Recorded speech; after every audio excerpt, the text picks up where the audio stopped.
Hello. My name is Robert Paulikas. I'm here today because I recently came across some books that are in my children's curriculum, if you want to call it that I do not approve of. Now, I brought them here today to show you all, but best believe that when I do leave this place, I will be inserting them in the nearest dumpster that I can possibly find. Now, if you will please indulge one concerned father, that would be great. The book is about a very hungry caterpillar, but as you can see here from the holes, the caterpillar is not finishing his meals. The caterpillar is simply taking 1 or 2 bites of each food and leaving the rest. 1 bite of 3 plums instead of eating all 3 plums, just 1 bite. That's food waste. He never finishes anything that he eats. Let me ask you, is he in fact very hungry? Or is he just an asshole? And it gets worse. The caterpillar goes all out one day.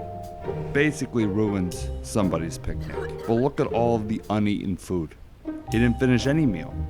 And I don't think we should be teaching kids that it's okay to just take 1 bite of their meal and not finish it.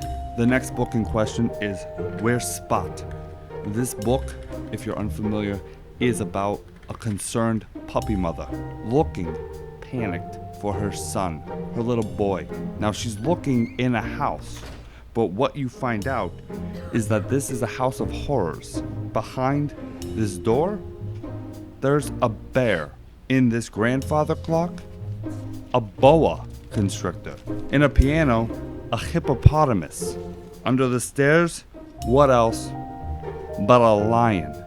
An armoire, a monkey with a banana, meaning an owner was there to feed the monkey a banana.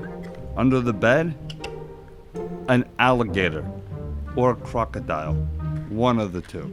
In a chest, penguins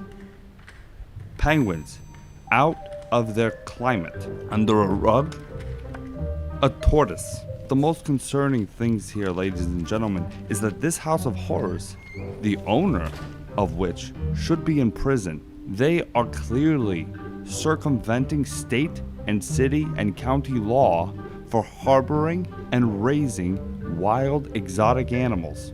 And I will not teach my children to circumvent the law. Just because a wannabe zookeeper wants to keep all these animals doesn't mean they get to break the law to do so and keep these animals in climates that they are not accustomed to.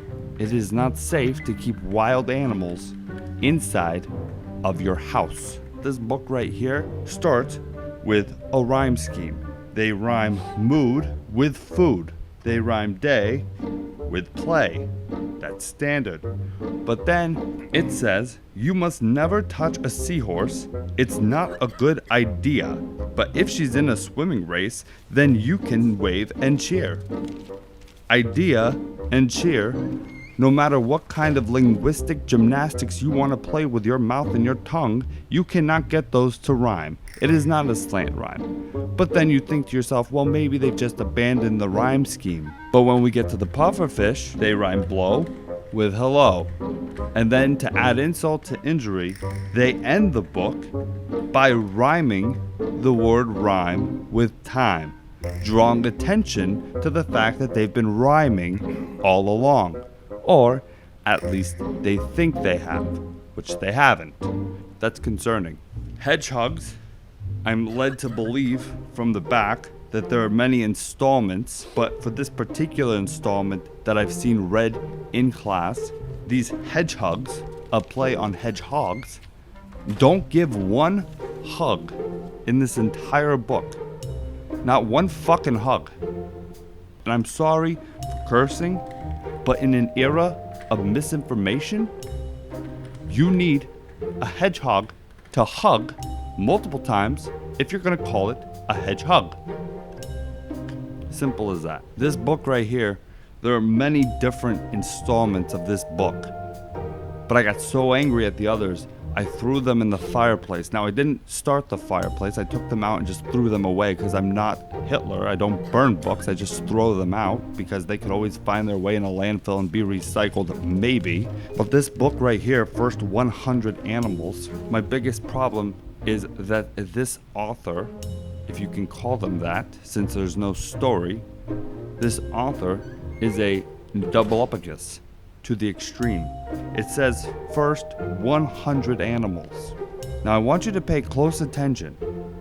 On this page, there's an elephant, there's a zebra, there's a lion. Now we're gonna go deeper into this book to African animals.